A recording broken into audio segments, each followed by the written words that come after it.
Loot Table, Episode 3. No One Expects the Dragon Age Inquisition. April 24th, 2016.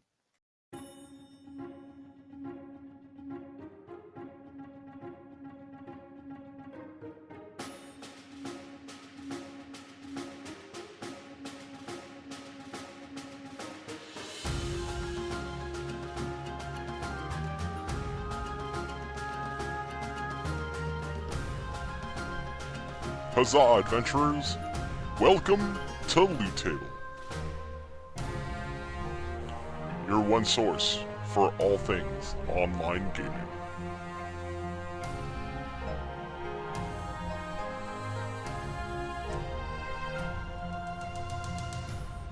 With your host, Caeleste, Tannlin, Lucitie, and Flattuss.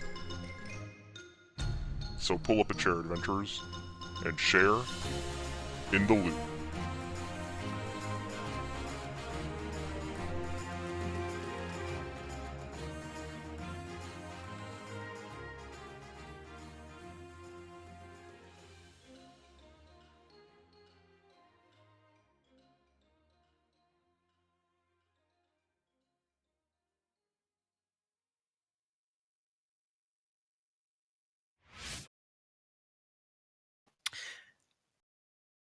Live from Desert Rain Studios, talking about all things fun and interesting in the world of online video games, connecting gamers with the game they play. Won't you please pull up a chair and join us at the Loot Table?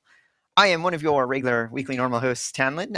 With me are two of the other normal weekly regular hosts. We have Caeleste in her normal usual position, and over here to my right is one of the other normal co-hosts, Flattuss. Am I in my normal usual position? You're my right-hand man. All right. In case you're wondering what the joke is that when we, film and do the live recording, we have like little video positions, and Caeleste, my wife is always below me. I'm on the bottom. Under me.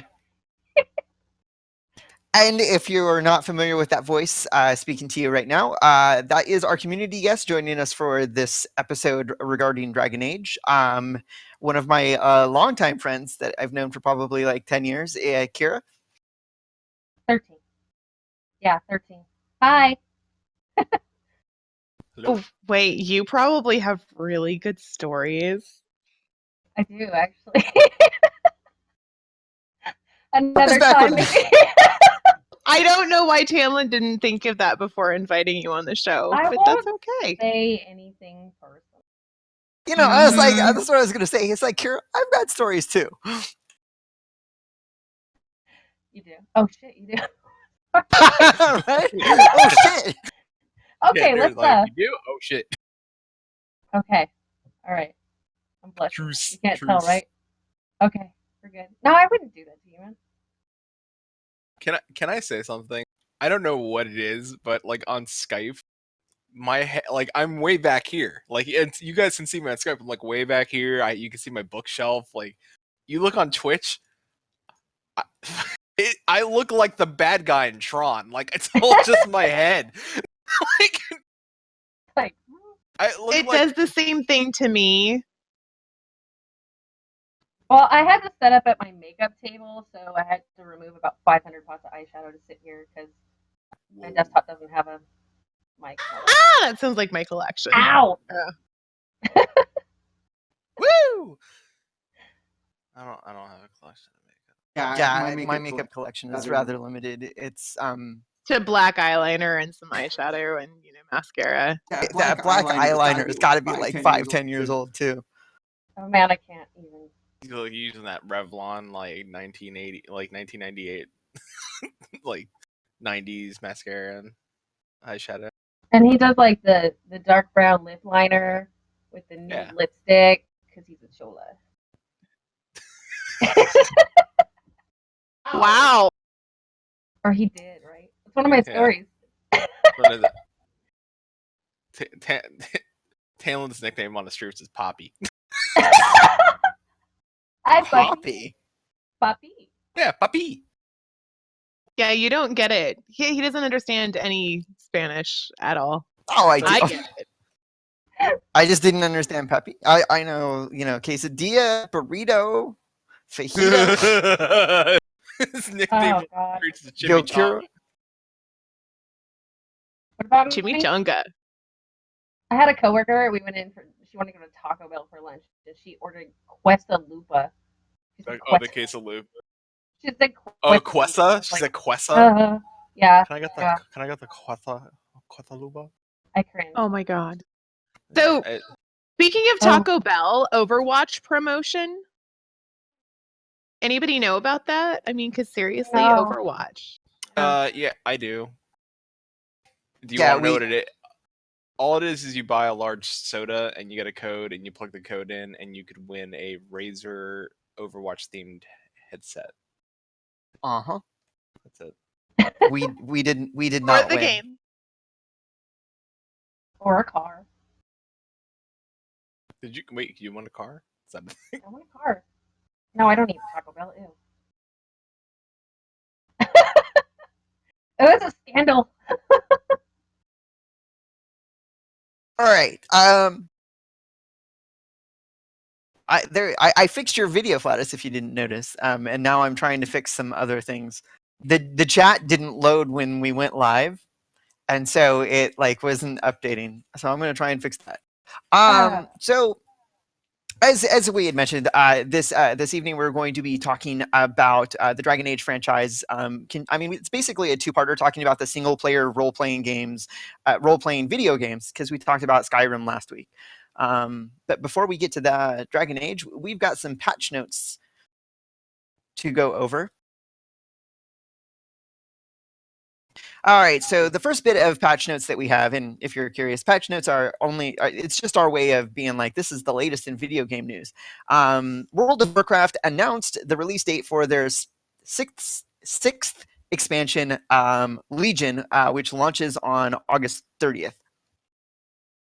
So schedule your time off from work now, I guess. It's of course it's a Tuesday, so it's going to be their typical they're going to take the servers down to do server maintenance, but that's not what they did last time, did they? They just flipped a switch and the quest became available. Right. So next bit of patch notes that we have is DC Ultimate Online. That is the MMO set in the DC universe. Spider-Man, or not Spider-Man, Superman, and DC Universe Online, you mean? Yeah. Oh, is that okay? DC Universe Online. DCU. Oh, I see. Nobody ever says the full name of it. They always use the abbreviation. So I'm like, Universe, Unlimited, Ultimate. It's coming to the Xbox One, which is pretty exciting news because it is the first Xbox port for Daybreak Games, because obviously before they were Daybreak, they were Sony Online Entertainment, and they were not going to an Xbox. They were going to be on the PlayStation. And so sometime next year, or sometime later this year, it will be on the Xbox One. And in case you're curious, that puts about the time frame it takes to port a game from the PS4 to the Xbox One at about a year, because around a year last year, if you go back in time a year, is about when Columbus Nova bought Sony Online Entertainment, and it became Daybreak. Yeah. Was that sufficiently clear enough? Because I felt like I fumbled all over that. No, I mean it's about right. You basically got it. Basically, it's More or good. less. I mean, it's about time. I mean, it's good for them to branch out. More people playing your game, the more money you get. The more money you get, the better off your company is in the long run. And that game works well for consoles. Oh yeah, there's no reason that we won't see PlanetSide 2 and H1Z1 on the Xbox One at some point in time. Because I mean, those games make money, and you want them on as many different devices as you can get them on. So next bit of patch notes we have TwitchCon tickets are on sale now. TwitchCon is basically the Twitch-sponsored convention talking about all things, streaming on Twitch. And I like supporting them because they allow me to do this. I will be there on the Saturday of the event. It's going to be in San Diego on September 30th to October 2nd. The general admission tickets are anywhere between $127 and $159, depending on if you can get early access or not. Yeah, and I think I'm going to be the only host that's going to be able to go. Angela, maybe Angela will go? No? You called me by my real name. Sorry, Caeleste. Sorry, I don't have a cough button. It's my favorite episode so far. Episode 3. So far. We had a great solid intro. Dropping names. It's great. Good, solid, great. So good. I am so less worried about my real name being online than I used to be. It used to be like I didn't like using it at all. And I never could call you something else. That was bad. I'm still, according to Facebook, married to some dude named Jake Rain. He's got to keep a low profile. Right. I know, because like he's my husband, so he's got to be careful, like what kind of people he attracts. Can I tell the story about your dad? Oh my god! It's my dad. Don't name. I get to tell the story? If you want to tell it, you can. I just think it's funny. So, do I get to drop your real name then? Sure. I mean, because obviously sure. I have to. It says it on Skype. Can't be. No, I guess people. No, people can't see Skype. So Nathan and I had been dating for several months at the time, and it had finally gotten to like Facebook serious. Oh yeah, so when you I could update my status to say in a relationship with. Well, I didn't think my parents would take note of this, and on Facebook he's Jake Rain, and I'm over at my parents visiting or so. No, my dad calls me. That's right, my dad calls me.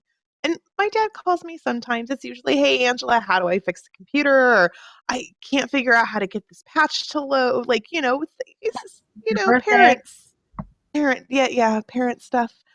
And he calls me and he's huffy. Like, he's huffy. And I'm like, Dad, what's up? He's like, what happened to that Nathan guy? He was really nice. Who the hell is this Jake Rain that you're dating now? Like, what happened to Nathan? I thought it was awesome. Sounds like some kind of detective from a novel or something. Who's this? I like this guy. Where's this guy at? Should I tell them the story of my sister and the shovel? No. I don't know. I don't know what that is, but it sounds great. That part was not in Dragon Age. No, because we have other patch notes. Wait, real quick, Lucy. I know you're listening. I'm pretty sure in your drive you may be listening to this, and if not, you'll listen later. If you do decide to DM for us, can we please have a quest called "My Sister and the Shovel"? Like, can that be a quest in our D&D or whatever? I'll tell the story later. All right, cool. All right, next bit of patch notes we have. Guild Wars 2 announces their spring update, which will happen sometime in the springs. They didn't give any exact dates, but included in their spring update, you will have a level 80 boost. That you'll be able to take a new character and boost it all the way up to level 80, and you will get to try out all of the different classes that are available in the game before you decide and set that this is the one character class that I want to boost. As opposed to, in general, I am to boosting characters because, for whatever reason, I think that allowing people to trial a boosted character before they commit to it is a really good idea because, like, I've got my friend who is just coming back into an MMO with me. He had a boost available to him, so he used it, but it would have been really nice for him to be able to be like, well, do I want to play this class or do I want to play this class? And instead of picking a class that he might have liked the most, he boosted something that he was the most familiar with. In addition to the Guild Wars 2 spring update, they're also adding in an LFR feature that will allow you to search for other members or other players that are looking for achievement raids, and they're going to have an LFR for mentors so that you'll be able to look for someone who's willing to mentor you. So that's it for my patch notes. I'm going to kick it over to Flattuss because he has a bunch. Seems like a bunch, but probably not. On sale this week on Steam is Rocket League, and if you've not purchased or got it for free on PlayStation Plus when it was free for that month, then go get it. Just go get Rocket League. It's so damn fun. There is something so enjoyable about sitting down and having cars play soccer. It sounds like a crazy idea, but it's super fun. Great party game for friends, stuff like that. So great game. And also it's playable for free. So if you want to go try it out first, download it, play it for free for a little bit, and then decide if you want it. Final Fantasy 14 news.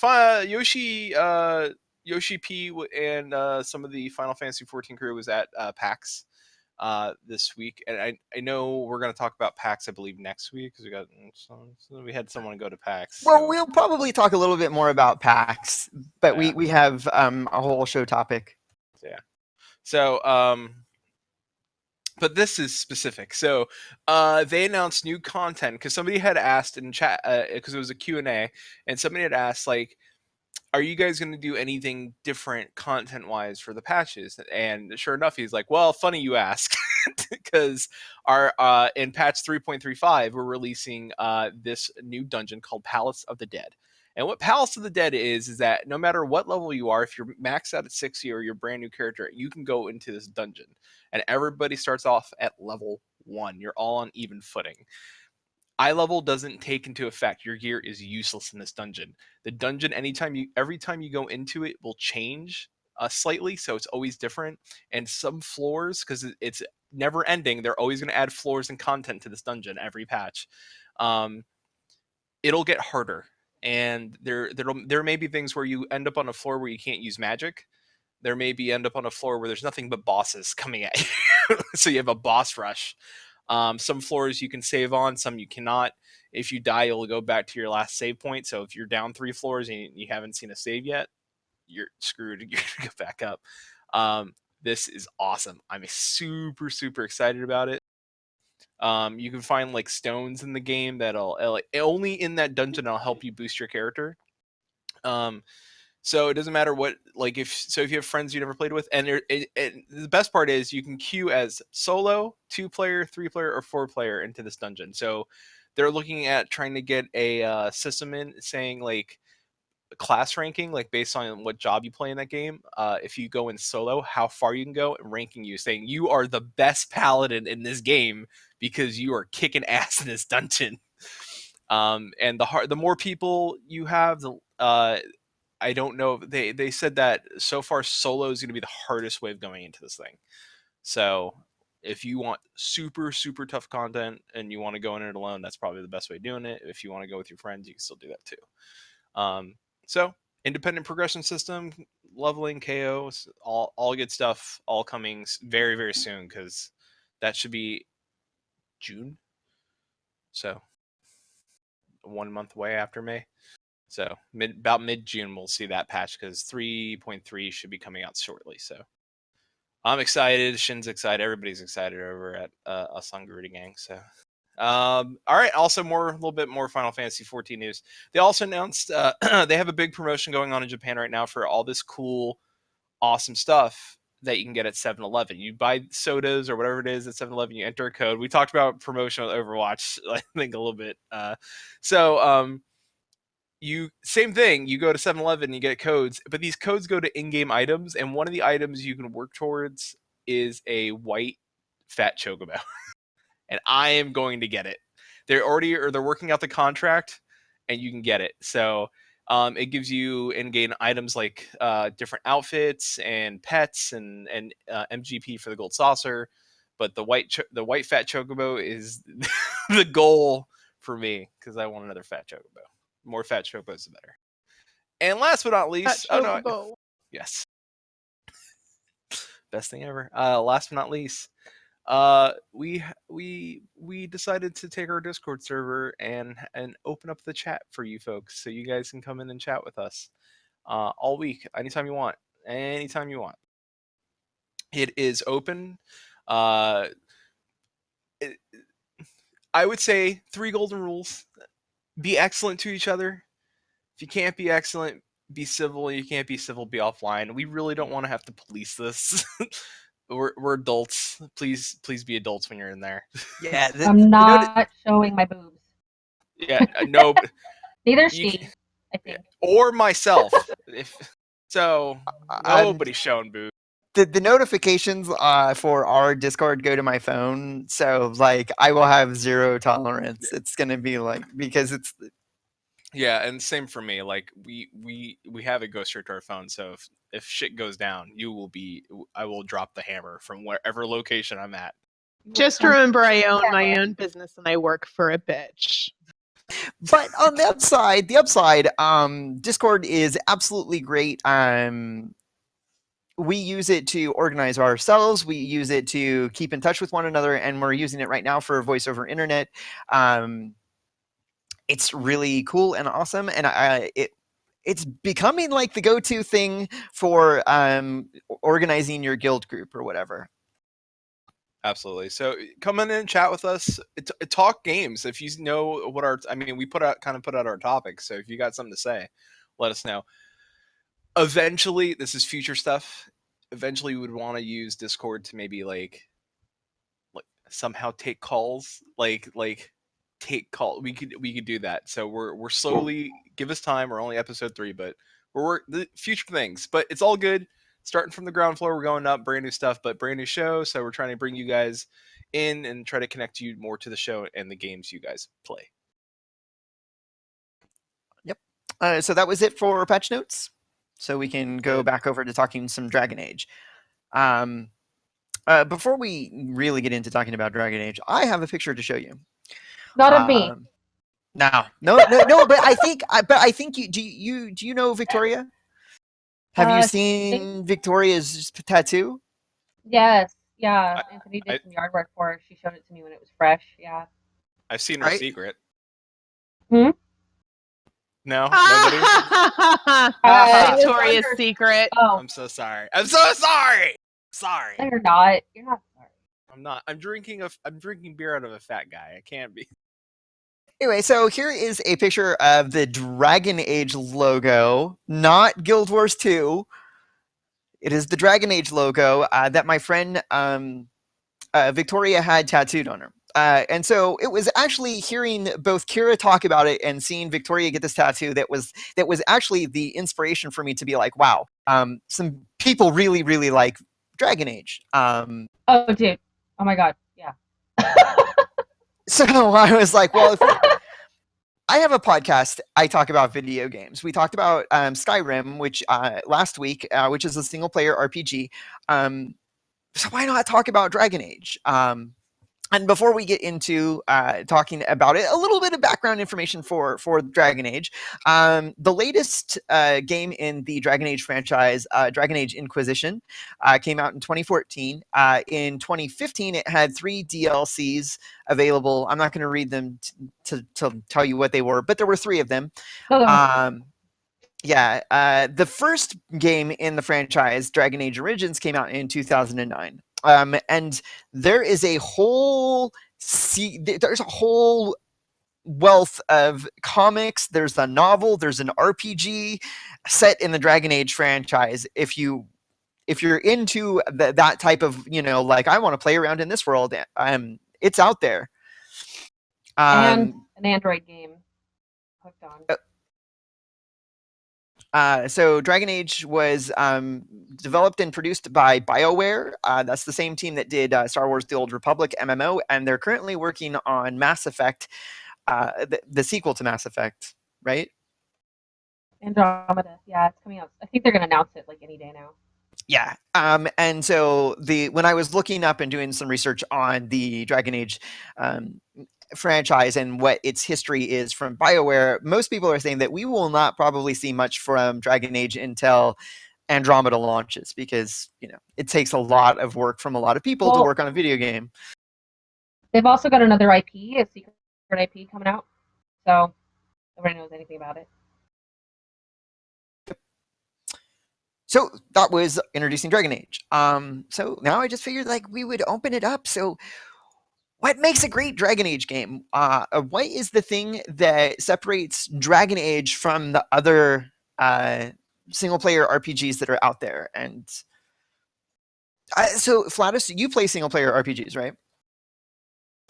Besides the MMO, yeah. That's all I got, really. That and Street Fighter. Yeah. I mean, Dragon Age. Let's look at it like this. Dragon Age is much more of your choice matters, where in Skyrim you do the quests. Like you do the quest. Like I said last week, you can kind of go off any direction and do your thing, right? Dragon Age, you can still go off in any direction and kind of do your thing, but there's story there. Like you make choices. You can choose to be an asshole. You can choose to be a good person. You can choose to be like An middle ass of the road. visitor. Yeah.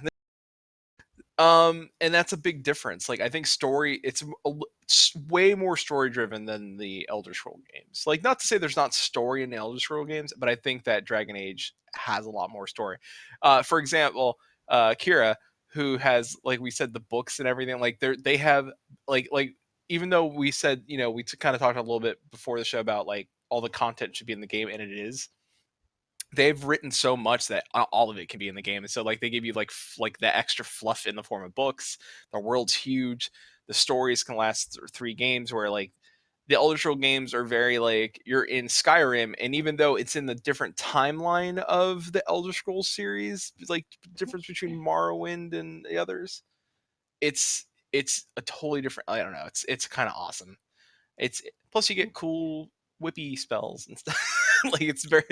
I like Inquisition because it, you know, I do kung fu with my cane and shoot magic. It's good stuff, Kira. Okay. Am I supposed to talk or? Whenever, jump right on in. I would say yes. The general consensus is, and you know, talking with the friends I have at BioWare, is that the reason why Dragon Age and Mass Effect are so popular is your companions and your relationships with them. And I pretty much only play single player RPGs, and I'm not super up on the whole Elder Scrolls world. I did get Skyrim. I played it for maybe 10, 15 hours, and I was just unbearably lonely. And like, except for that dog that you get guilted into picking up. But both keeps wanting to say Bioware, Dragon Age and Mass Effect. You know, you have these companions, and you have the option to have you know, get on bad terms with them. Sometimes even they'll leave the party, or you can have a romance with some of them. You can just be, you know, BFFs with some of them.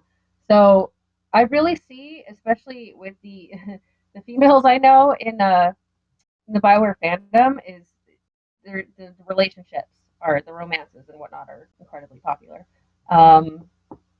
Yeah, so it's the characters. It's definitely, they've got unique characters that have a lot of backstory, a lot of depth. They're not just your average. We've got a excited little Riku girl, or you know, it's not like that. It's yeah. So you don't feel as lonely. You feel like you're developing, in addition to being able to make all those choices, affect the world. When you're a jerk, we call it being an assquisitor. So I can't ever bring myself to be a jerk through a playthrough, but On Saturday nights, you could pay me $10.99 a minute to be an ass quiz. well, Allegra Clark, who does the voice of Josephine, she will often do a Twitch stream with the she'll call it the Assquisitor. So I think she kind of originated that. Got 10 people in chat. Not one of them are going to take this over. We'll lose listener. I'm not really that. So please, listeners, don't leave the show. That's what happens when Lucy's not here. She's not policing me. I don't think that Lucy would be the one policing you. I know, nobody would. Who would Are people talking in chat? Because I'm not seeing it. Text chat? Not. I made a face in chat. That's probably the last time I was in there. Oh, I'm a noob. Okay, what else? Oh, right. Okay.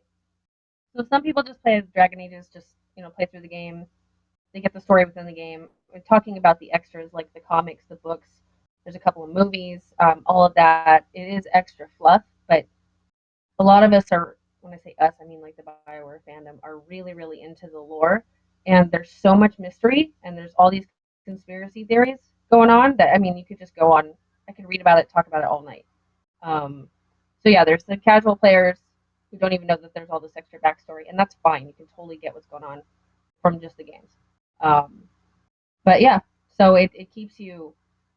That's why I feel like, some people are saying that the next Dragon Age will be the last one, but they have enough content and depth to this world. I mean, they could go on probably indefinitely. Like, it's just that rich.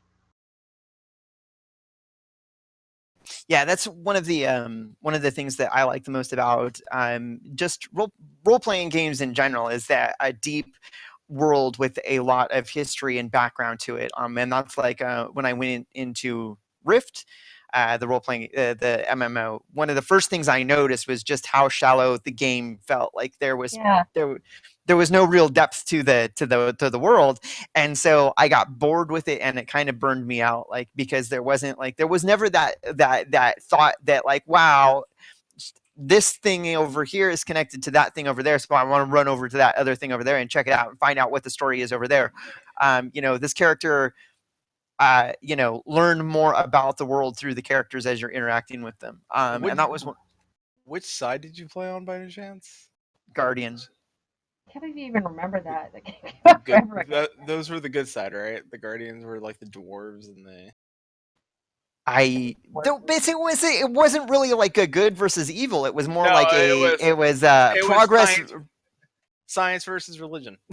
You had a tan or you didn't? No. I just remember, like, those games, everybody's pretty much just a hot Asian-looking person. Define, yeah. welcome to MMOs, right? Right. Well, that's the thing is WoW does so well, I think, because it's got all that story. And I didn't even really pay that much. I mean, I played it for 6 years, and I don't know everything about it, but it's got that soul. It's got the humor. Whereas games like Rift and Terra just don't. They don't. But I was gonna say, and Shin got it because Shin played Rift as well. Defiant. Defiant, I think, had a better story, and like their leader actually had some. You find out that she was in love with the leader of the other side, and like there was actually a whole like quest line about it. So you got to, like, I was like, oh man, the Defiant got the good side. That's the story you want to play because they got the cool story. So the story for the Guardian point of view, I don't remember any of it. Like I remember, like, the first 5 levels were just you were in one point in time in the time space continuum, and then you went back through the portal to this other point in time, and that's like the first 5 levels of the game, and I really didn't like it at all. And Kira mentioned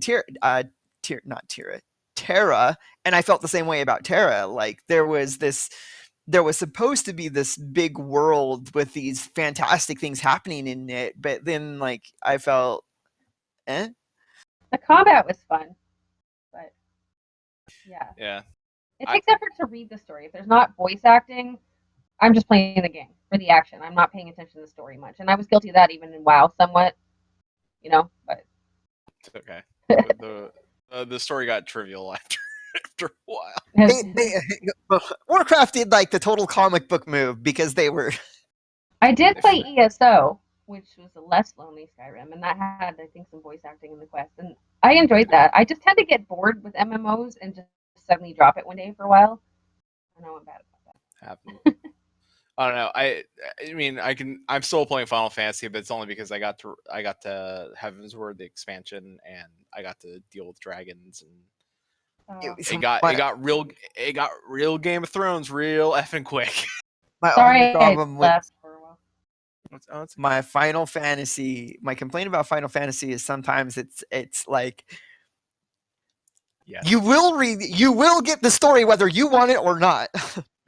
Welcome to Final Fantasy. You ever play since 1, you're gonna know that story. Well, people are really nice on there. Super nice. They're super nice.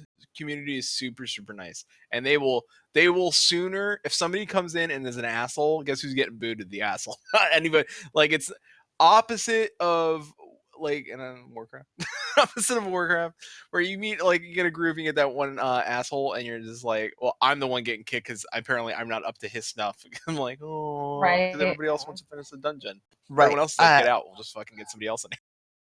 But see, my complaint, like Final Fantasy, here is an example. It has nothing to do with the other players. It's like, okay, I have to turn in this thing at this one particular person, and then there's this other person standing right next to him. If I accidentally misclick and click the other person because they're standing right next to each other, I have I have to get through two screens of dialogue to be able to be like, I didn't really want to talk to you. Move.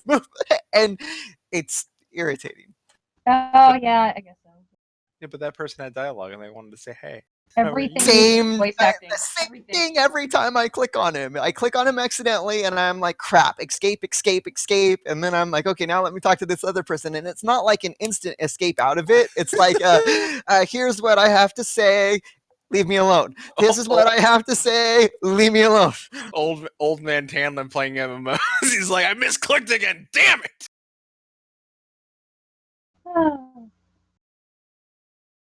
Grumble. Get off my lawn. You got all that bomb ash, right? We have like tons of it. Well, there's no. So and you saw the conversation I had, like the quest turn in changed, like the reward I was getting for doing this repeatable quest, it changed between one level and the next, and I'm like, wow, this thing that I needed last level now I'm getting, and I had to ask for help, and it was oops. Well, we have it. Like, don't think we don't have it. Like, all of us have been like that stuff stored away in the guild chest or on our retainers, so you're welcome to it. Yeah, and if we ever talk about Final Fantasy again, I can take notes and write up about Final Fantasy crafting. Speaking of, we didn't mention that at all in Skyrim. Does Dragon Age, do those RPGs have a crafting type system in them? And is it complicated? Is it does it allow you to explore and discover new recipes that you wouldn't have known about otherwise? Yeah, I think so. In Origins, it was kind of bleh. It got really expensive. It was pretty much you couldn't craft armor. You could make potions and traps, and it's worth it to make potions, particularly if you're a mage. You run out of lyrium potions, they get really expensive. Dragon Age 2, I do not remember crafting at all. I remember rune crafting. I don't remember if there even was crafting in Dragon Age 2. Dragon Age Inquisition, I really liked the crafting. A lot of people didn't. It was really customizable. You could make stuff look really, really cool. You could dye your armor. And what else was neat was I think I cheated. I mod the hell out of those games, especially because the hair is so awful. But I had one called Schematics Free that let me buy all of the schematics in the game from the Black Emporium dude, I think it was, for like a penny. And then they implemented this thing as a trespasser called the Golden Nug, and it would appear in the undercroft in your armor making area of Skyhold, and you could sync it and sync every single one of your schematics. And I believe your crafting materials. I can't remember. I haven't played Trespasser in a while. I'm playing back through everything now. So yeah, that was really nice that when you start up a new game, you don't have to acquire all the schematics again. You can just make top level armor. I really enjoyed it. People complained about it. People complained about everything. A lot of people didn't like the combat in Dragon Age Inquisition. The way that I had it set up, it was awesome. I think it's all about how you set it up and plan it and everything. But it can take. I had no problem with it. I thought it was great. Well, I usually play mage. My first playthrough was just an archer rogue, and it was pretty boring. My next two playthroughs were mage, and I set it up so that it was pretty much like me, and then I'd have another mage, usually Solus. We'd have spells that complemented each other, and we both have fade steps, so we'd both be able to, I'd pause, and we'd both be able to zip around the screen and not get hit, and I got really strategic with it, and it was awesome. Having, like an ice mage support, with ice magic, supporting and controlling and whatnot, and then having a DPS. So I don't know, it got pretty fun. I'm gonna try a dagger rogue. I'm kind of lazy. I don't like actually running up to the mob to kill it, but there's probably some kind of teleport thing. Dragon Age 2 was super cool with the dagger rogue, because you had this little thing where you'd like go bloop, like go underground and then boop, like appear next to the. Kind of cool. So yeah, everybody's got their complaints. I like the combat in Origins. A lot of people complained about it. It was kind of messy, the buttons and all that, but I liked it. there like a lag? No. Oh, but well, there might be with the Twitch conversation. Oh, you guys might not know when I'm done talking. So, but there is an in-game goal, right? So just like in the slay the dragon, rescue the princess. There is an end game in it, so it's not just you getting thrown into an open world RPG. Exactly. Well, the biggest complaint about Inquisition, and I would complain about it too, everybody complained that Dragon Age 2 was too small and too linear and had the same dungeon over and over and over. It did. It was a really good game. It was very much a middle child. It was sort of a comedy tragedy that just took place within the city of Kirkwall. But it was really important set up for the next game. So BioWare wanted to make this like massive game in Inquisition, and they did, and it's huge and it's beautiful, but they made a mistake by like the first zone that you go in, the hinterlands. You're stuck there for like ever. You're not stuck, but people need to know they're not stuck. They can do a few quests and get out and do other stuff and progress the game and then come back later. But there's all these really just tedious fetch quests, and they're all optional, but there's only maybe 10 hours, maybe 15 hours of actual storyline quests. If you do absolutely everything, it can take you 80 to 100 hours. So that was a problem with Inquisition. There's a whole the world's beautiful, but there's a whole ton of running around fetching and so. But there is an end goal, and that is to close the giant hole in the sky and kill Corypheus. Yeah, and then there's the last DLC sets you up for another big goal.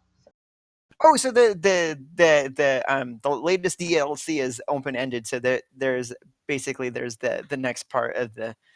Yes. So do you expect we'll see another DLC, or do you think we'll see like a not Elder Scrolls, Dragon Age 4? It's got to be a Dragon Age 4. They haven't announced it yet, but I mean, David Gator, the lead writer, he has left to go to that company that does Baldur's Gate, and he put it in the hands of Patrick Weeks, and I actually prefer Patrick Weeks. He's a little more lighthearted than Dave Gator, and I really like what he has done with the characters. But I mean, they wouldn't have a lead writer for Dragon Age if there wasn't going to be another Dragon Age. They're not going to make any more for Inquisition. Trespasser was the last one. Should I avoid spoilers? Yeah, avoid spoilers. Okay. But I was actually chuckling because people like who follow along with game development companies to see like where what's going on with the game development companies. One of the ways that you can kind of figure out what's going on is by looking at who they're hiring, who they've hired and what positions they're hiring for. It's like we think that, and I forget it, but there was like one game that kind of tipped their hand that they were making an MMO because they had like someone figured it out because they were hiring for like server and network administrators. BioWare? No, I don't know if it was BioWare. It was they have an MMO. Yeah, they have the Star Wars, but it was some other game studio that like they were kind of tipping their hand that they were looking at if it not an MMO, some other online video game, because you could see by their hiring pattern that those are the people that they were looking for. Yeah, I mean, it's hard to tell with BioWare because they have this secret IP. They had a secret IP that they announced that was like Shadow Realm, something Shadow. And then they canned that. Nobody knows anything about this new IP. It's probably not going to be MMO. I forget where I was going with that. But the thing about BioWare is you can look at their jobs and you don't know which game it's going to be for. It's not like they have like, we're looking for a dragon modeler, So, but, I'm friends with a few people there. They can tell you what they can tell you. There's definitely going to be a next Dragon Age. What's really, it was kind of like, the cliffhanger with the last DLC of Inquisition. It can go either way. You basically, at the end of the thing, decide the fate of the Inquisition, like whether to end it or to continue it for reasons. So I won't spoil. That makes me wonder, is like if that's a big world changing event, or is it just like a small little personal choice? Because it seems like if you're making like a big event, does the game that's going to come out as the sequel, is it going to be totally unrelated to the Inquisition, or is it going to be? No, I don't think so. I'm trying to think how to do this without spoiling anything. The Inquisition is huge, and it goes on for 2-3 years, and your goal is to close the breach and kill the main bad guy. And then you stay, you spend Dragon Age Inquisition assembling the Inquisition. You have a fortress, you're recruiting, you build an army. So, how do I not spoil this? The Inquisition will definitely be involved in the next game, whether or not you disband it. Those characters will still be involved. But with every game, they have like a new hero, and it turns into this big, oh, you gotta save Flattuss. Like a lot of people are saying, can we not have the main goal be like save the world kind of stuff? We definitely figure it will take place in Tevinter because there's a big old hint dropped at the end, and also they've come out with the Mage Killer comic that just wrapped up that starts in Tevinter. They've pretty much contained all the games to Ferelden and Orlais, which is in the southern half of Flattuss, which Flattuss is a continent, by the way. They don't know what's beyond it. And then Tevinter and these other countries that you've heard about but haven't visited are probably going to be involved in the next one. Everybody's crying for Tevinter. So yeah, there's definitely a lot of setup. There's enough to keep everybody chomping in the bit trying to figure out, we have all these crazy theories and yeah. Right. Any last final thoughts? It's pretty much like a Tolkien-esque role-playing world, right? Where you've got your elves, your dwarves. Okay. Is there anything that separates it from other traditional fantasy RPGs outside of that? Oh yeah. So when I remember reading when Dave Gator, when they were first trying to come up with this whole Dragon Age world, it was really daunting. They thought, okay, well, let's make this a little bit different. What if we took our religious and social setup and applied it to, a fantasy world? So you've got a few different religions in the game that you can tell, like the main religion, following Andraste, is very similar to the Jesus Christ story. You've got the Elven pantheon. You've got all these different religions, and you spend a lot of time speculating on how they all tie together. So you've got that. You've also got, you don't have stuff like fairies and goblins and gnomes. No fairies? And no, it's very gritty. Like Origins was super gritty and bloody. You've got the Kunari, who are these like dragon-esque. No, they're not barbarians. They're kind of like Klingons, I think. They're kind of assholes. They're scary. You've got Kunari, the guys with the horns. You've got the elves, who are bitter for many reasons, but you've got different sects of elves. Not sexes, sects. You've got the humans, and you've got the dwarves. So you've got these gods going on, but you're not really seeing them. You've got all this underlying religious mythology, but everything is pretty medieval fantasy. Like it sticks to being gritty war kind of. You know what I mean? Rather than like twinkly fairies and I don't know what's the word I'm looking for. No, I think that's a good point. Is pointing out about the religion that's trying to bring religion into a fantasy world, and I know that like I think that game companies try to stay away from that because that's like the big taboo thing.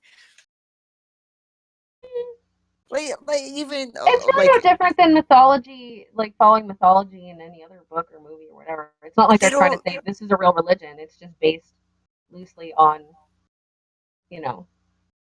That's the thing. Like okay, so even like the I'm trying to come up with an example that's not WarCraft or Vanguard, because I talk about those too much. Go on.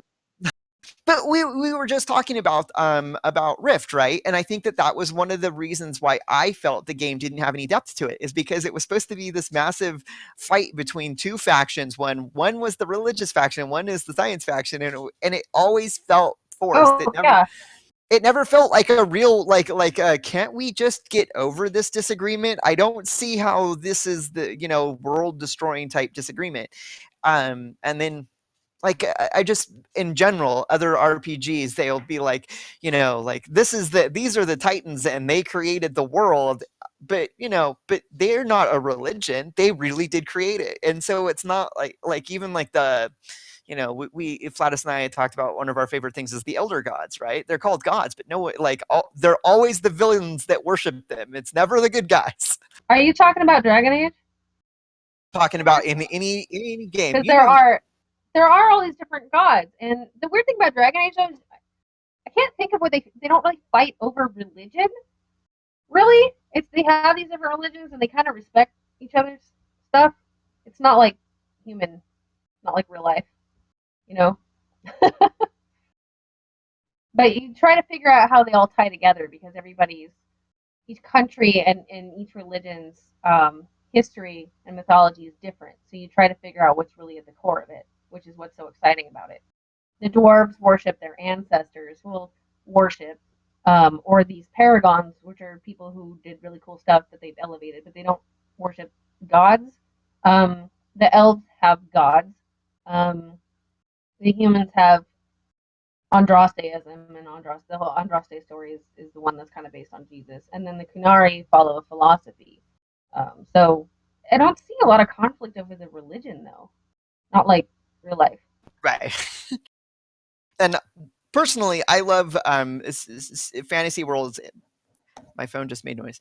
And that there is no one truth, or they don't try to present like this is the truth. They say, well, this could be right or this could be right. There's many different ways of what the truth could have been, and the game developers are always never let you know. They always, like, part of the game is that the wonder and the dialogue about like, well, what if their story is the correct one and that's how it really happened, and it totally disagrees with what somebody else said or thought. Kinda. I mean, without spoiling anything, we know that the religions in Dragon Age are based on history, on things that happen in the history of Thedas.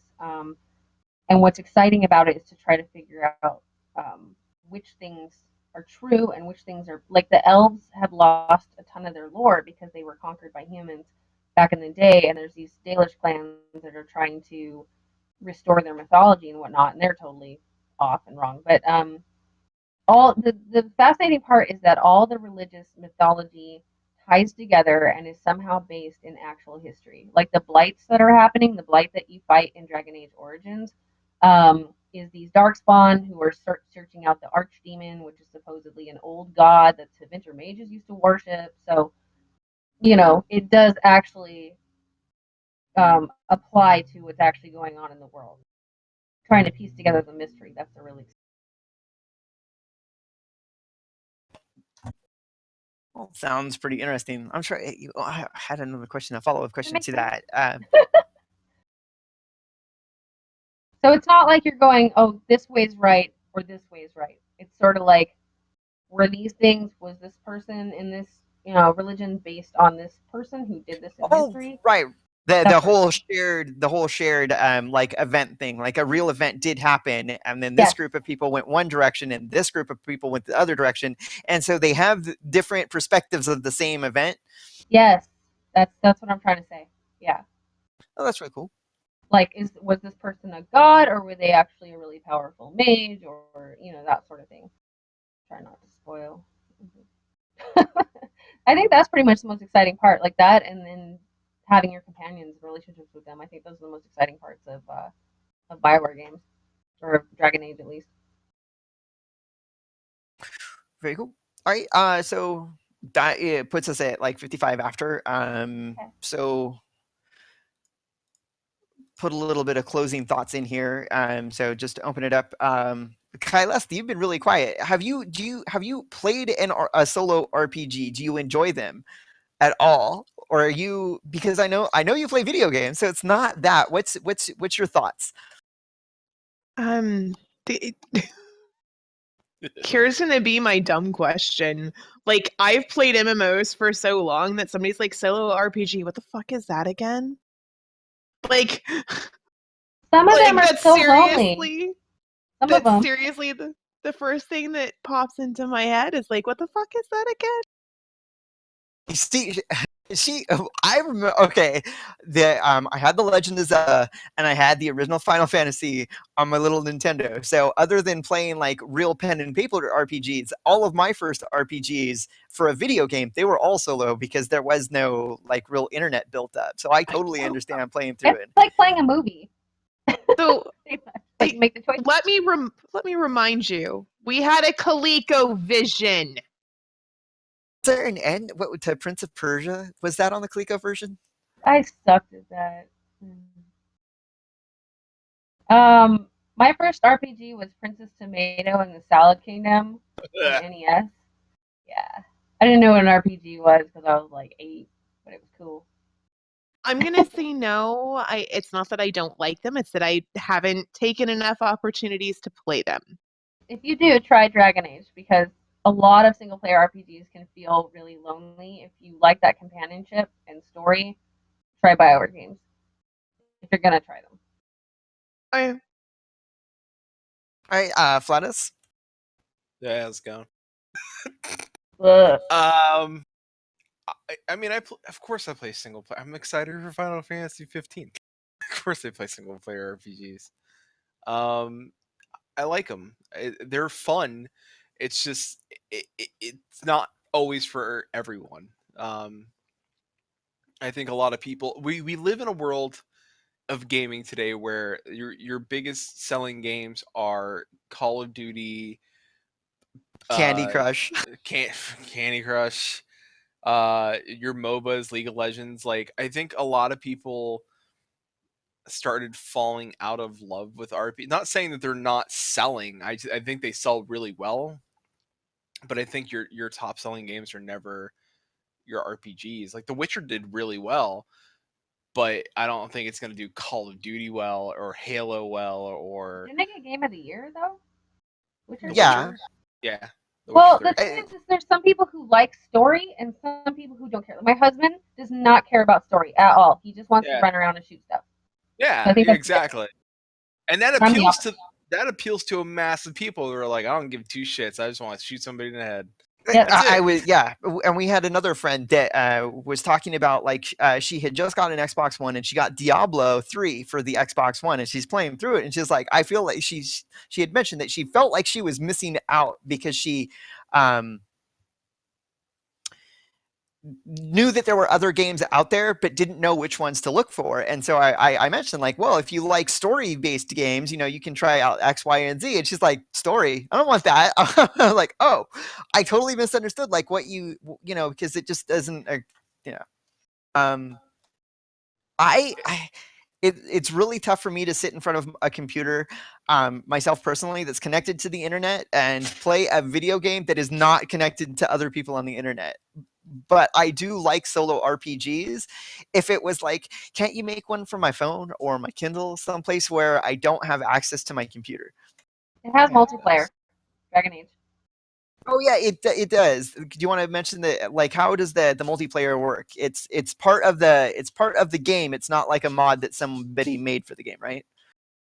No, it's part of the game. I believe Mass Effect has one too, but I haven't played Mass Effect. I'm bad. You go on missions. You are agents of the Inquisition, and you're sent out on missions that are relevant to the game. So you guys basically do a dungeon and clear the dungeon and get rewards. Basically, what it is.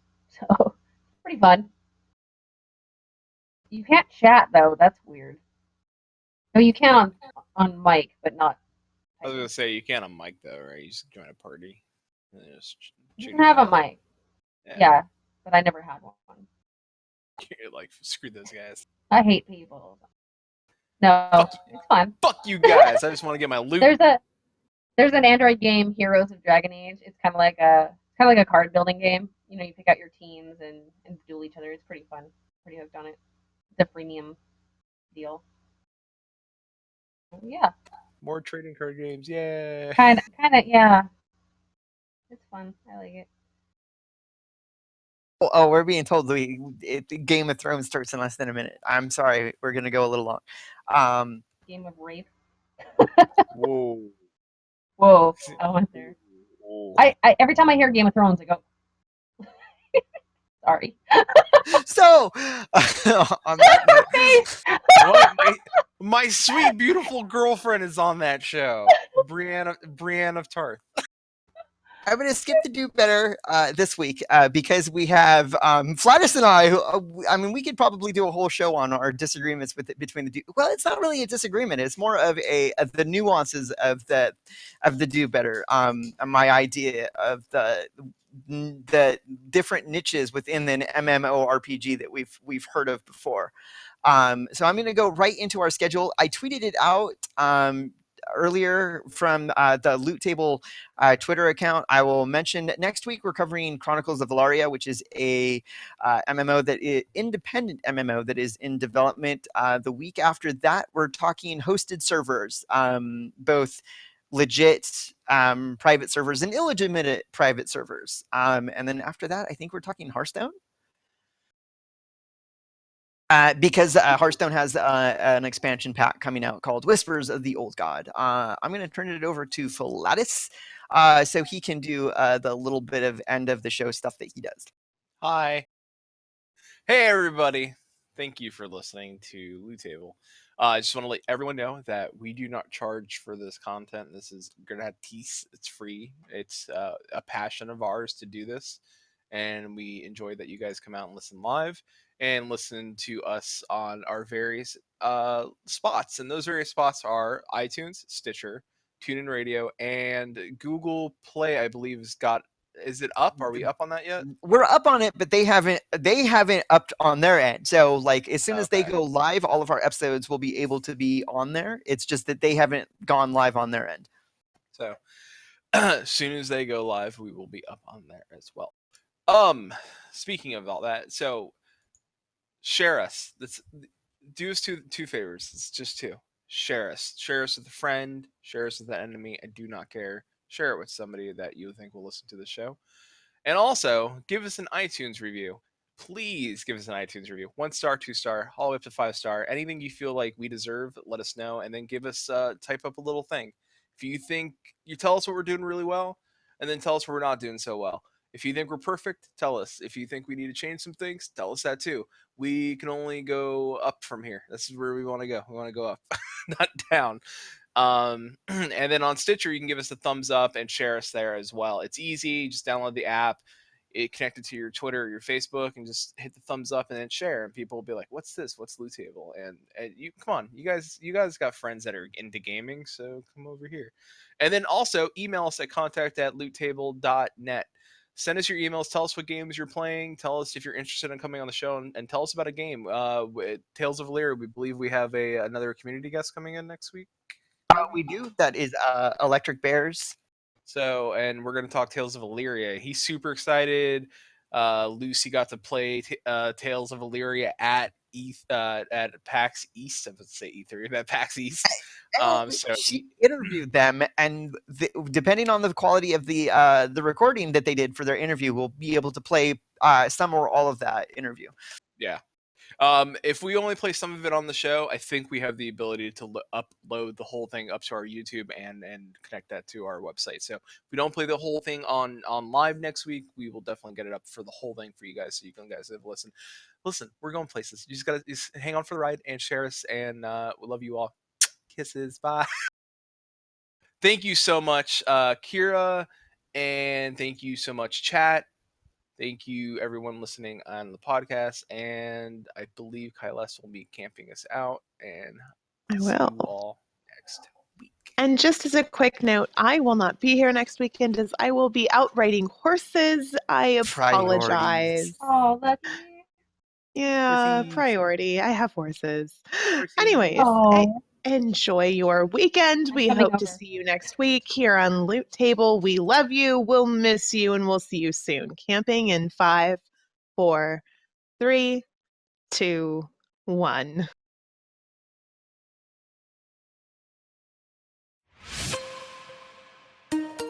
Thanks for listening.